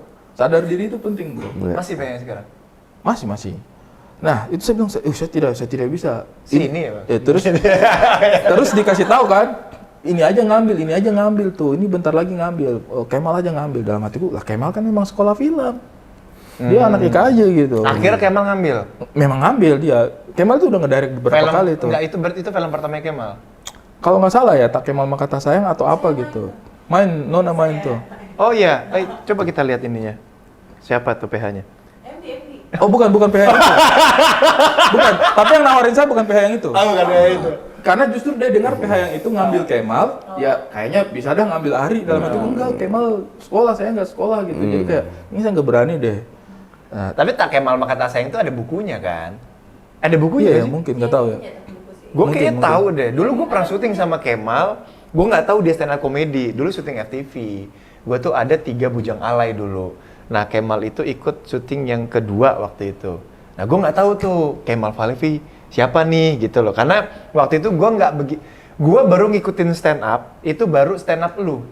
Yang Suci, bener. Suci 3 gue baru bener-bener ngikutin. Suci 1, 2 gue nggak begitu ngikutin. Ketika gue ngikutin yang ketiga, baru gue ngeliat, oh ada yang, kan udah 3, oh berarti ada yang pertama sama yang kedua, siapa nih? Gitu-gitu kan. Baru gue cek ke belakang. Rian siapa? Rian Adriandi. Rian, Ko Ernest di situ, Mo Sidik ikut juga ya, Iya, kalau yang pertama tuh. kan. Terus yang kedua Kemal, G, Gilang Baskara, gitu-gitu kan. Baru gue tahu, oh orang stand up gitu. Nah, di situ syuting dia sama kamu. syuting. Nah, cuman gue lupa. Nah, karena sudah kenal sama Kemal, akhirnya gue sempet inget ada tuh Tak Kemal Maka Tak Sayang itu kayak dari buku deh. Oh, oke, iya. Kayak dari buku. Mungkin dari buku mungkin. Nah, di situ tuh saya sudah ditawarin, cuman kan sadar diri tidak bisa kan. Tapi habis itu saya berproses dan itu juga tetap saja waktu disuruh ngedirect sensasinya cek toko sebelah itu keringat dingin minta ampun. Gugup banget untuk bilang cut. Iya, cut. Terus ditanya tuh biasanya, oke, gimana Pak? Mau sekali lagi apa? Udah. Lanjut nih. Sumpah bro. Oke Pak, gimana? Next scene apa gimana nih? Karena kan sepanjang waktu itu kan kita udah belajar tuh, maksudnya udah ngelihat kayak, oh ya udah kalau udah ngambil master, kalau udah next scene, berarti lu nggak ada kesempatan lagi sebenarnya untuk balik mengambil master lagi. Kan udah pindah kamera gitu. Kalau udah pindah kamera, sebaiknya jangan. Ada momen-momen di mana kita mau nggak mau gitu karena konti yang tidak, konti yang ada yang hilang, continuity atau misalnya tiba-tiba kayak anjing mau nggak mau ini kita harus balik lagi ke settingan awal. Tapi itu kan akan sangat merugikan pekerja kita karena kan lampunya harus diatur lagi, kamera balik lagi, gitu-gitulah. Jadi ketika momen oke, cut nih, cakep nih. Terus ada pertanyaan, gimana Pak? Lanjut apa? Mau sekali lagi? Oke, kita lanjut. Itu dengan kayak perasaan kayak harus yakin. Modalnya itu memang sutradara itu padanya yakin 100%. Ya memang harus tahu dong apa yang mau diambil gitu loh. Nah, gue penasaran karena kan gue belum pernah syuting sama lu nih. Maksudnya gue belum pernah direct sama lu. Beberapa sutradara itu kan beda-beda macam tipenya ya. Ada yang long take dari master. Dari awal dihabisin tuh semuanya, habis itu baru tuh pecah-pecah. Ya. Lu tipe yang begitu apa yang lu ngedit di tempat pecah-pecah. Jadi master itu nggak full dari awal sampai akhir karena lu kan pasti udah langsung punya short list lo bayangan di editing nanti tuh di depan, gue cuman butuh di depannya begini, set abis itu langsung gue pecah, nanti endingnya gue ngambilnya dari angle yang sini. Karena, tapi ada juga sutradara yang udah gue gelondongin aja, jadi dia tahu rasanya tuh dari master. Cuman kan terkadang melelahkan untuk kita. Melelahkan, dan kalau ada yang pengennya perfect, padahal master gitu loh. Padahal master ujung-ujungnya dia juga kecuali itu cuma satu shot ya. Nah, lu tipe yang gimana tuh? Kalau saya tuh mix, tergantung kebutuhan dan kerumitan si adegan. Jadi kalau misalnya adegannya rumit, salah satu yang saya pelajari dari teman-teman sutradara itu, beberapa itu sangat menyarankan sutradara itu punya mindset editing. Jadi memang kita harus punya mindset editing. Karena memang banyak sutradara, kalau misalnya sutradara gelondongan mulu, shotnya banyak, yang kadang-kadang kita udah pemain bisa ngira kayaknya ini nggak dipakai deh, tapi dia tetap shot, optionnya banyak. itu kadang-kadang memang mungkin dia tipikalnya nggak punya mindset editing. Jadi dia mengamankan semua shot, nanti dia punya banyak opsi di editing. Jadi untung aku udah ambil ini, untung aku udah ambil ini. Nah, tapi kalau saya sih cukup memahami bahwa banyak sutradara yang kasih input ke saya kayak, nggak ada, lu tuh harus punya mindset editing. Sutradara itu salah satunya itu sutradara itu harus sudah menonton filmnya sebelum filmnya itu dibuat. Ya. Kita itu sutradara Gimana maksudnya tuh? Banyak yang ngerti soalnya nih. Kalau gue sih ngerti. Iya, sutradara itu bahasa filosofisnya lah ya, teorinya itu adalah kita itu harus sudah menonton filmnya sebelum filmnya itu dibuat. Artinya apa? Kita itu harus sudah tahu tuh gambarannya itu, adegan-adegannya itu akan jalannya seperti ini. Nah, sehingga secara tidak langsung karena kita udah tahu film yang akan kita buat ini apa, kita udah nonton nih. Di kepala kita udah nonton nih. Tinggal orang yang belum nonton nih apa yang kita nonton tadi. Nah, gambaran-gambaran itu sudah bisa kita pecah-pecah ke detail-detail adegan yang kita butuh. Nah, kalau saya tergantung adegannya rumit apa tidak. Kalau adegannya nggak rumit, saya pasti tipikal yang kayak udah ngambil master dulu. Ngambil master lengkap dari awal sampai akhir. Kalau misalnya di master ada yang keliru-keliru, tapi saya tahu bahwa secara editing saya pasti ngambil di padat di covernya, udah next. Jadi saya nggak harus master yang perfect. Nggak harus master yang perfect. Nggak harus master yang perfect. Terus habis itu belah-belah kan, masuk ke cover-cover, tusuk-tusuk, terserah lah, tergantung kebutuhan adegan. Tapi kalau adegannya rumit, itu saya biasanya lebih detail tuh, lebih teknis. Jadi berarti Bang Ari bisa ngedit juga? Bisa lah, kalau ngedit basic mah bisa. Dan kita kan kebanyakan sutradara itu kita hampir pasti itu duduk di samping editornya kita. Iya, untuk itu. Untuk itu kita pasti nemenin banget editor dari awal sampai akhir. Bukan yang tipikal kayak editornya ngasih terus kita cuma revisi ini kita tinggal lagi, enggak. Kita tuh ngedit bareng kok. Pada akhirnya gitu. Nah, kalau misalnya teknikal banget, misalnya nih kayak adegan ada koreonya. Ya kayak Kakak Bos lah, adegan awal master lo. Iya. Berarti lo memang udah langsung belah. Karena shot lo banyak banget itu. Belah. Itu kalau kita mau ulang run through master, dapat master bagus baru kita belah. Wah, menangis kita punya pemain. Nah, gue mau tanya satu adegan opening yang di Kakak Bos yang udah di bar, gitu kan. Nah, itu satu scene panjang atau memang ada kebelah-belah? Karena kan sebelum Kakak Bos masuk, itu kan ada scene dulu. Nah, itu masuk, pas Kakak Bos masuk itu masuk dalam scene 1, sebenarnya gelondongan panjang, atau sebenarnya itu ternyata udah kebelah itu scene? Sekitar 11 scene kok. Satu sequence itu. Satu sequence. Jadi sequence opening scene. itu Satu sequence. Satu sequence itu satu adegan yang masih punya benang merah secara periodik lah. Secara timeline lah. Contoh misalkan satu adegan ruang tamu ini panjang gitu loh. Nah, itu scene 1 sampai 11 itu tuh adegan di ruangan tamu ini sampai kitchen gitu loh. Yang dimana sebetulnya kalau kita mau long take itu bisa udah kita gabungin aja nih semua scene 1 sampai scene 11 itu bisa langsung digelondongin. Nanti tinggal dipelah-belah. Walaupun beda-beda baju. Enggak, kalau udah beda baju, beda waktu itu udah beda lagi. Itu udah beda lagi. Misalnya sequence rumah kebakaran. Misalnya sequence rumah kebakaran. Oke, berarti itu kita akan bicara tentang adegan pada saat rumah itu terbakar. Nah, apa tuh yang isiannya tuh? Mereka datang dari depan. Anak teriak di dalam. Woi, apa nih? Tetangga-tetangga pada ribut. Nah, ini kan sebenarnya shotnya banyak pindah-pindah set kan. Sebenarnya itu pindah scene. Nah, sama kayak sequence openingnya Kakak Bos, itu pindah scene. Jadi ada scene 1, mobil jalan. Scene 2, di diskotik mereka menari. Scene 3, mobil terus jalan. Scene 4. Scene 4 mereka berkelahi di dalam. Scene 5 mobil ini. Scene 6 mereka turun dari mobil. Jadi itu sebenarnya itu satu sequence yang panjang dan udah dibelah-belah. Itu bikinnya juga beberapa hari itu. Jadi ada satu hari yang khusus untuk ngambil adegan menari, ada satu adegan yang khusus untuk ngambil adegan fighting. Gitu. Jadi memang itu udah pekerjaan bareng-bareng lah itu untuk ngebelah-belah mana yang di shot hari itu mau ngambil shot yang mana gitu. Lebih oke jadi aktor apa sutradara? Aktor gua. Aktor. Kenapa? Saya sangat suka bermain film. Kan jadi sutradara juga bermain. Betul. Bermain dengan imajinasi juga dong. Betul. Dan bahkan kalau menurut gua kalau pertanyaannya ditujukan ke gua pasti akan pilihnya pasti aktor. Saya juga aktor. Saya sudah rasakan jadi sutradara, jadi penulis, jadi pemain, jadi aktor yang saya paling suka. Kenapa?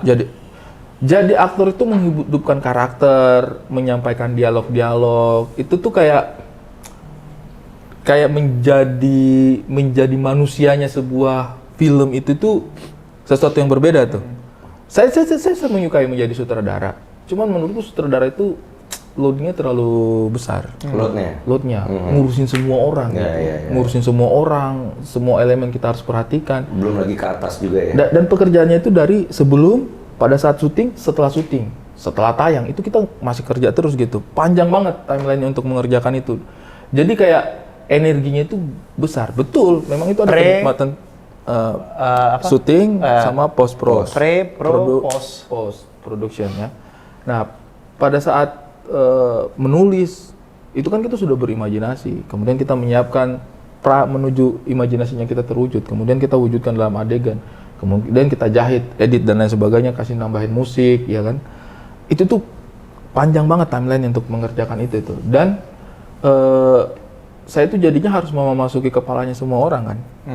Apa nih yang ada di kepalanya aktornya saya, apa nih yang ada di kepalanya kameramen saya, apa nih yang ada di kepalanya artistik saya, kebutuhan mereka apa nih, kostum gitu. Sebagai sutradara gitu, selaras nggak dengan tujuannya saya bikin film ini? Apa nih yang harus saya lurusin dikit? Apa nih yang harus saya menyesuaikan ke mereka karena lebih efisien dan lebih masuk apa yang mereka tawarkan? Karena itu sutradara itu menurutku juga ruang adaptasinya harus besar. Karena kadang-kadang kita udah punya mindset nih, saya mau bikin segini, tiba-tiba ada masukan dari orang, bang kalau segini tuh enaknya dibawa ke sini tau. Kita harus bisa memahami gagasan yang berbeda ini. Dan kadang-kadang ini memperkaya gagasan kita. Jadi tidak juga kita kacamata kuda bahwa sutradara harus tahu apa yang dia mau, hanya apa yang dia mau aja. Enggak, betul, kita harus tahu apa yang kita mau, tapi bagaimana caranya yang kita mau itu disampaikan, bisa hadir dengan terdeliver oleh aktornya kan teman-teman. Dan sekaya mungkin rasanya gitu. Dan rasa yang kita mau ini bisa lebih kaya ketika kita terima asupan dari aktor, masukan dari kostum, kameramen, semuanya itu. Jadi memang ruang egonya juga bisa kita kurangi, nggak bisa tuh terlalu. Berarti bisa dibilang lo itu sutradara yang memang mementingkan rasa dari deliver aktornya atau teknis? Menurutku harus match. Ini soalnya banyak. Gue menemukan sutradara yang memang lebih mementingkan teknis. Enggak, mementingkan saya perasaan. Perasaan yang kemudian hadir.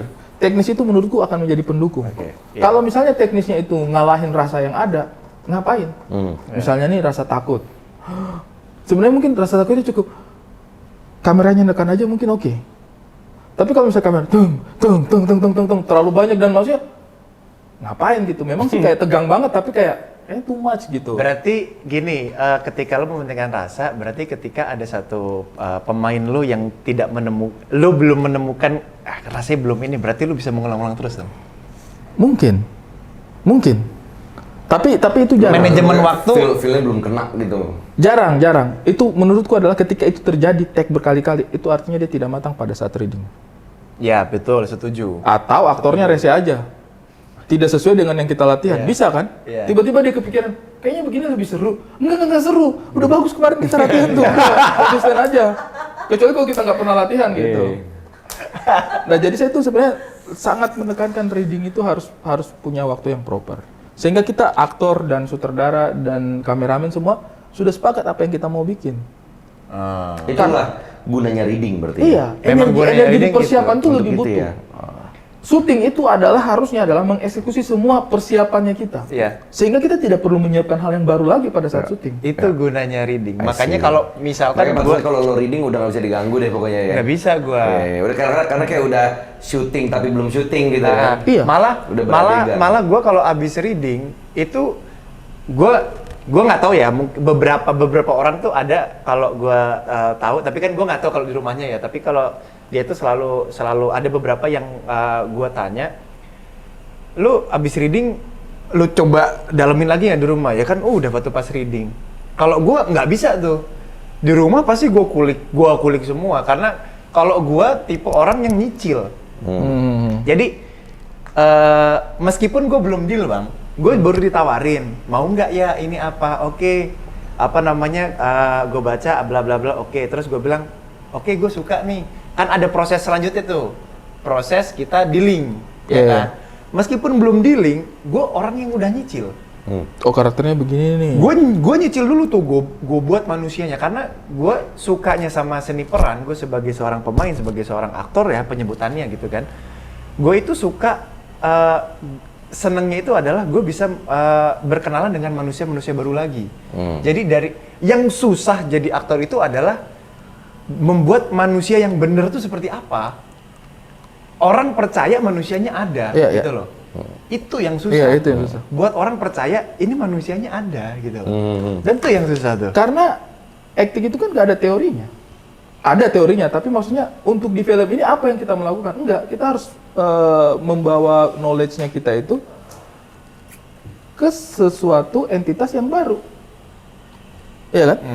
Apapun Jadi kayak itu. membentuk karakter baru di diri kita Iya, sendiri. selalu gitu. kita memulai dengan sesuatu yang baru. Itu yang sebenarnya ada persamaannya antara stand up dengan keaktoran. Stand up itu ketika kita naik di atas panggung, meskipun itu materi lama, perasaannya harus kita bikin baru. Iya. Sehingga orang merasa seakan-akan kita baru kepikiran. Makanya kan orang kadang-kadang suka nanya, Bang, lu bisa kepikiran itu di atas panggung gimana sih? Enggak, kita tidak memikirkan itu di atas panggung, kita memikirkan itu di bawah panggung. Oh, di atas bangun tinggal Tinggal kita mengeksekusi itu, tetapi ilusi yang kita bangun, kamu merasa seakan-akan yang kita sampaikan di atas panggung itu spontanitas. Sehingga kamu merasa terhibur, tidak merasa digurui, gitu tuh. Ilusi yang dibangun oleh stand up comedian itu begitu. Sama seperti aktor. Dialog yang kita ucapkan itu adalah dialog yang kita sudah tahu minggu lalu, 2 minggu lalu, bulan lalu, kita udah tahu dialog itu. Tapi ketika kita sampaikan seakan-akan baru tuh. Misalnya Arya dialognya nanya saya kayak, Ri, besok kita jadi berangkat. Iya, jadilah, saya sudah siap-siap barang kok.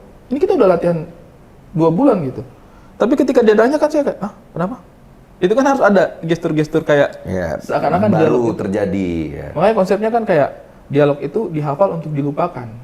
Jadi kita hafal. itu. Iya kan? Dihafal untuk dilupakan. Iya kan? Karena kalau kita tidak lupakan, dialog itu jadi seperti hafalan jadinya. Tapi kita hafal dialognya, terus kita lupakan. Iya, Supaya betul. ketika reaksi ketika kita ditanya itu, misalnya, Bisa natural ya jadinya. iya, motor lu hilang, Rik. Hah? Serius? Iya.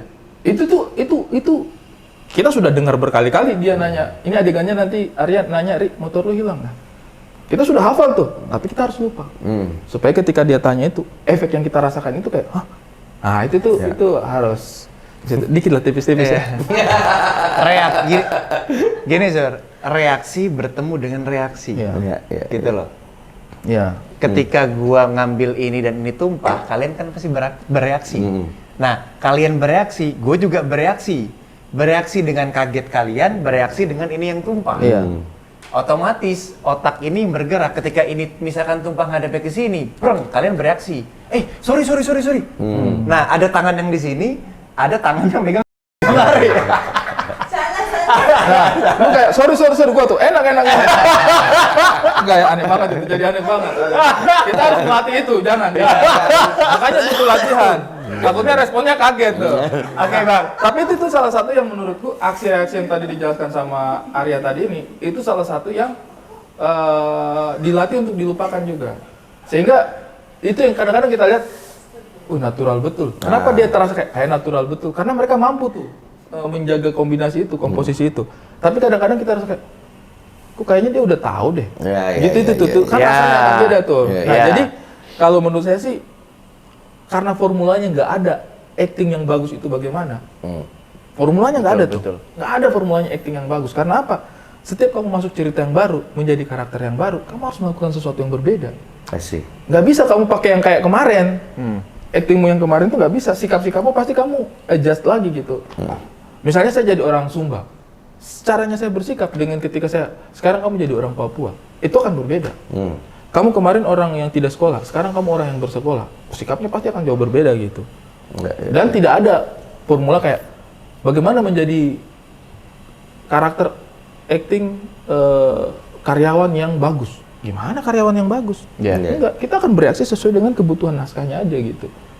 Nah itu sih yang menurutku, jadi kayak kadang-kadang sulit untuk menilai bahwa ini actingnya bagus atau tidak. Hanya kayak cocok sama selera kita apa enggak gitu.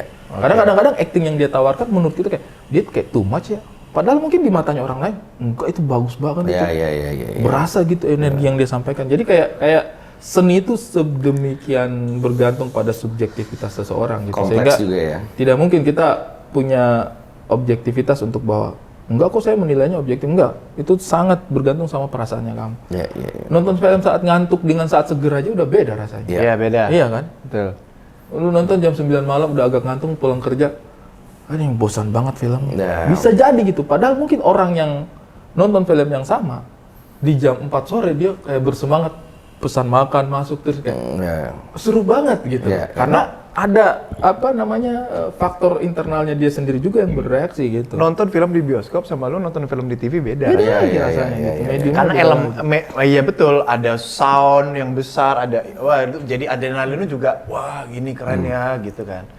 Sehingga menurut saya salah satu tugasnya kita sebagai seniman, mau itu di film, komedi, keaktoran atau apapun, tidak usah terlalu baper sama tanggapan orang. Karena kita tidak tahu ketika dia memberikan tanggapan itu, mentalitas apa yang sedang terjadi dalam dirinya dia. Oh iya. Mana tau lagi moodnya juga lagi nggak bagus. Lagi nggak kan? bagus. Iya. Ada orang yang lagi sedih nonton stand up, jadi terhibur dan dia merasa kayak, aduh kesedihan saya jadi hilang nih. Ada orang yang datang, baik-baik saja semua kehidupannya ketika nonton, wah hambar ya. Bisa jadi gitu. Malah merusak harinya yang sedang baik gitu kayak, wah hambar ya. Nah, Padahal mungkin karena dia sedang excited sama sesuatu yang berbeda sehingga apa yang disajikan tidak cukup untuk dia gitu. Nah, orang itu yang nonton lu di Medan tuh. Nah itu, mereka lagi tajir banget tuh Satu kantor bad mood. Satu kantor bad mood gara-gara saya. Itu sih. Nah kalau Arya tadi, balik lagi ke pertanyaannya Arya, saya lebih suka jadi aktor, nulis, atau apa. Mungkin ini di perfilman aja ya, kalau di stand up sih otomatis stand up ya. Karena stand up itu tempat di mana kita tuh nggak punya celah untuk salah. Itu tuh menarik banget. Dan reaksinya tuh langsung. Harus perfeksionis ya. Dan reaksinya tuh langsung. Iya. Nonton film, kita nggak tahu penonton di sana perasaannya bagaimana. Iya. Kecuali dia mention kita, makasih ya filmnya bagus, atau dia mention kita anjing film lu jelek bangsat. Ya baru kita tahu. Tapi kalau stand up, kamu naik, mereka ketawa, kamu bagus. Iya. Kamu naik, mereka nggak ketawa, kamu lagi di Medan tuh berarti. Enggak, pada hari itu aja. Tapi saya itu pernah pecah di Medan dan pasti saya akan ke sana lagi dan pecah lagi lah. Nah, itu film itu Masih lucu ya Medan ini ya. Itu- Kita mau itu- ulang-ulang. itu stand up ya. Tapi kalau di film saya sih lebih pilih aktor. Oke. Karena menurut saya sih menghidupkan sebuah karakter itu jauh lebih menantang. Dan ketika lihat di hasilnya itu peran paling sulit yang pernah dijalanin selama jadi aktor. yang sudah dijalanin ya. Wah, Yang kayak, aduh susah banget sih ini gue bangunnya nih. Aduh. Yang itu sulit nggak? Yang sama siapa? Laudia Kandau. Laudia Cynthia Bella. Laudia Cynthia Bella. Tahun kapan? Lydia itu bukan lagi. Lydia Kandau kita komik at of Oh, komik. komik. Laudia Cynthia Bella. Laudia Cynthia Bella. Kan lu nggak komedi dong di situ. Iya. Oh, gue tahu sulit itu. Susah Karena lu gampang. belum bisa bawa mobil waktu itu kan lu belajar. Itu. Saya di Dia yang ngajarin tuh Bang. Saya belajar baru 1 malam. 1 malam saya belajar, besoknya saya diuji, lusanya saya berangkat ke sana syuting bawa angkot. Piala Citra. Nominasi doang. Jadi lang bagus dong nominasi seorang. Jadi gini, lu berangkat dari stand up komedian, Iya. orang melihatnya lu bukan, ya bisa dibilang mungkin bukan seorang aktor murni lah gitu loh. Ya, gue juga masih nggak tahu aktor murni itu seperti Iya, apa. dari mana gitu sih? kan. Orang yang lahir langsung jadi aktor, aku gimana Gitu loh. nih? Tapi kan orang mikir, oh dia dari stand up komedian ternyata bisa. Karena kali ya, aktor murni ya? Bukanlah dari kecil. Karena kan dari ya. kecil, dia udah nggak ngapa-ngapain jadi Adi Bing aktor Slamet aja. ya, Lukman udah. Sardi juga. Adi Bing Slamet, maksud Lukman gua. Sardi, itu mungkin yang boleh lah kalau kita mau bilang kayaknya aktor murni itu mungkin. Mungkin Tapi, ya. atau Mas Abi, Iya, dari yang memang Reza hidup- Rahadian. Iya. Kamu disaranin dari kecil. Mungkin Oh, dari enggak usia sih. yang cukup muda tapi. Enggak sih, tapi mungkin aktor murni itu sebutannya Yang kecil banget kan Adi Bing dia Slamet memang kan. memang yang dipelajari dari awal itu memang adalah seni peran Lu gitu. juga kan? Apa lu model? Enggak, gua enggak dari model. Aktor memang. Iya, gua juga gua belajar. Iya, tapi berarti hal yang pertama lo lakukan di industri hiburan aktor. Aktor. Oh, berarti mungkin Mungkin itulah yang sebutan aktor murni ya. aktor murni mungkin ya. Kalau Bukan dari model. bukan yang dari model atau nyanyi atau iya. apa apa selebgram Iya, atau iya. seleb tweet atau komedian mungkin ya. Bener nggak pertanyaan gua? Itu yang agak sulit. Karena bermain berbeda Iya, iya. dan lebih ke drama ya waktu Iya, itu ya? itu cukup sulit. Itu cukup sulit karena saya harus menghafalkan skrip. Lawan mainnya Laudia Cynthia Bella tidak bisa bawa mobil di trek yang anjing batu-batu bangsat. Kanan jurang, kiri tebing. Jadi nggak ada harapan untuk bisa survive gitu. Jadi saya tuh wah bener-bener kayak campur-campur. Tapi itu saya masih bisa jalani dengan cukup baik. Yang agak sulit itu justru yang kemarin dikasih sama Joko Anwar. Oh, yang mana? Yang apa? Nightmare and Daydream. Lu Karakternya main saya Nightmare yang mana? main. Ada saya jadi wartawan. 2 scene apa 3 scene Wah, saya. gue skip tuh. Wah, kau tidak ingat? Berarti aktingku bagus di situ. Karena kau tidak tahu ada Ari Kriting di situ. Kayak Enggak gini. Karena memang ada beberapa episode yang aku terlewat, Bang. saya sudah bangga lagi. Ya Allah, saya kira kau tidak menyadari kehadiranku di situ. Bayangkan ya, temanmu nonton nggak sadar. Oh anjing itu lu. Itu kan berarti kayak aktingku beda banget. Episode 4 itu Rupanya nggak nonton. Bayangkan nonton Bang. bukan kerang. Sama Arif Muhikana, Mas Lukman. Oh iya sama Mas Lukman ya? Iya. Oh iya, sorry. nonton? Sorry. Ya, yang episode itu gue belum full nonton ya. Lo belum full nonton ya? Saya sudah berbangga, Bro. Gua paling suka dari karena kalau yang itu kan gue belum nonton. Gue paling suka episode sebetulnya ini sih Itu sebenarnya series? series. Gue nggak tahu. Gue suka Aryo Bayu? Bukan. Kisahnya yang kedua Yoga sama Nak. Gue suka banget mainnya juga. Oh, yang mana ya? Nirina Zubi. Oh, yang adopsi anak. Gue suka banget. Gue suka Bagus. banget. Nah, Gue suka banget gue. kalau itu tapi Maksudnya yang lain kalau untuk ukuran main ya bagus-bagus gitu Ya, kan. Tapi kan ada cerita yang gue lebih suka yang ini nih gitu kalau loh yang sama ceritanya. Mas Lukman itu kocak, coy. Sama Mas Rifni itu kocak. Episodenya kocak, tapi kocaknya di mereka, nggak di gua. Yang bikin gua kesulitan di situ adalah saya itu jadi wartawan Jakarta yang datang meliput. Nggak ada Indonesia Timurnya. Nggak ada elemen Indonesia Timur itu. Ditanya, lu mau masukin elemen Indonesia Timur nggak? Aduh, saya nggak tahu, Mas. Ya udah pokoknya lu jadi wartawan aja. Itu dia punya adegan tuh. Jadi di situ tuh justru saya tuh kayak menginginkan diri saya ini tidak mentok untuk jadi aktor yang Indonesia Timur aja. Oh, jadi bisa. Netral, yang general gitu. Jadi saya berusaha untuk bahasa Indonesia yang biasa aja dengan delivery seorang wartawan. Iya. Tapi di situ, Oh, itu? Iya, di momen itu tuh saya punya ekspektasi terhadap dirinya Yang mana saya. Bang Ari? Oh, itu yang tengah. Yang kutang putih. Beda banget nggak? Yang kutang putih itu guys. Nanti ambil lu yang kutang putih tuh. Oh, itu yang tengah. Di situ tuh. Coba nanti kamu Arya lihat lah ya. Apa nih filmnya? Nightmare and the Ada di Daydream. mana tayangnya? Di Netflix. Oh, gue pengen nonton lah. Itu susah buat lu. Ini momen ini susah dan lawan mainnya adalah Lukman Sardi. Bangsat! Saya takut sekali main sama dia. Kenapa sih? Galak. Bukan galak. Oh, Ya, kalibernya, saya Bro, kalibernya. Kadang gini untuk seukuran Mas Lukman, seorang aktor seukuran Mas Lukman itu kayak sudah punya auranya sendiri. Iya. Kadang itu ya gua Saya kayak ngeblank, Bro. Bisa. Saya ngeblank. Bisa. Di momen ini saya ngeblank. Oh, iya? Di adegan ini saya ngeblank berapa kali. Sampai disabar-sabar, udah nggak apa-apa, Rip. Aduh, minum air dulu kayak, dialogku apa? Hilang. Mau nangis. Dan itu Nona udah bukaan? Udah bukaan 1. Mau melahirkan. Saya harus cepat-cepat ini dong berarti. Saya syuting ini kalau tidak salah tanggal 27. Nona bukan 1 tuh. Ya. Saya berangkat ke Cirebon ini syuting. Tak, dengan pikiran, aduh, bini gua bukan 1. Udah. Habis itu saya balik lagi nih. Masih ke dokter kita kan. Saya balik tanggal 28, saya balik ke Jakarta. Saya syuting 2 hari nih. Dokter bilang ini apa?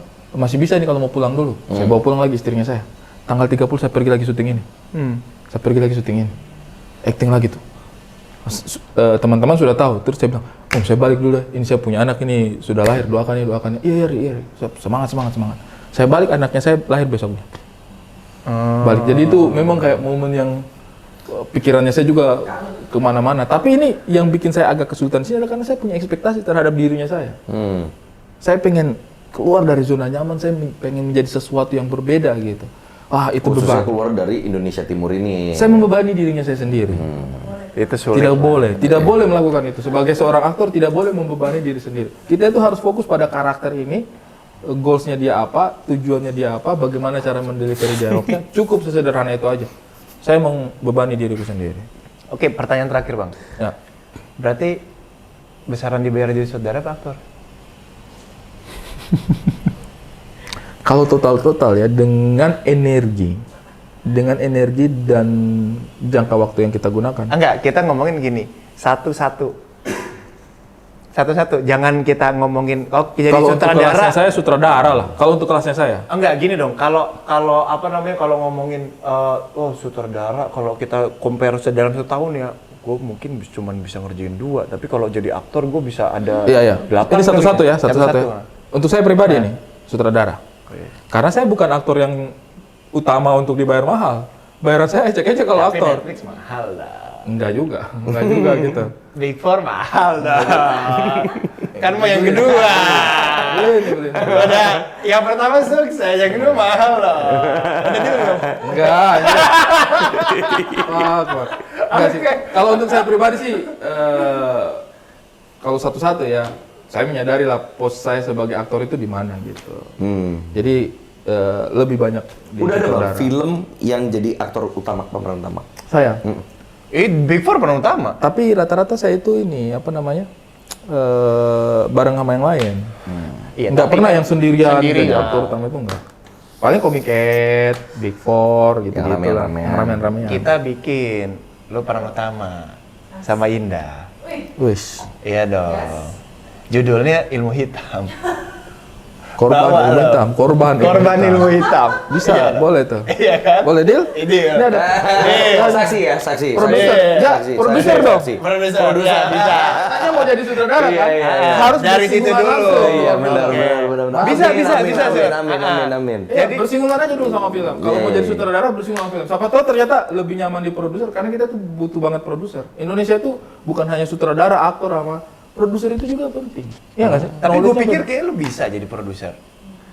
Nggak, Iya, knowledge-nya dia di gue bisnis. kebetulan kurang paham produser itu kayak gimana kerjaan. Bisnis banget dia. Ya, cukup bisnis lah. bisnis. Bisnisnya. Ngatur uang masuk dan keluar. Oh gitu. Nyari yang pendanaan. investornya nyari gitu. investornya. Oh gitu. Kayaknya kamu jadi produser itu hampir pasti cepat menyesuaikannya. Ya, Basicnya bisnis ya? 10 tahun lah. Cepat loh itu. Cepat lah itu. Jadi intinya meskipun sekolah lu tidak ada basic penyutradaraan, dulu di tata kota, tapi kalau memang punya mimpi yang mau dikejar dan Dijalani serius, prosesnya. dijalani prosesnya bisa sukses pada Insya bidangnya Allah. Bang ya. Insya Allah. Gitu. Bisa, yang penting kita ada kemauan dan mau menjalani prosesnya itu. Kadang-kadang orang skip proses. Pengennya instan ya. Dipikirnya kayak dia aja bisa tuh dari tata kota jadi sutradara. Oh enggak. Ada di tengah-tengahnya itu prosesnya yang harus dijalani pelan-pelan. Oke, thank you Bang. Thank you banget. Udah ngobrol Ditunggu panjang. produser saya. Oke. Deal film saya. Oke. Saya jadi Kita pemeran gas. Korban ilmu hitam.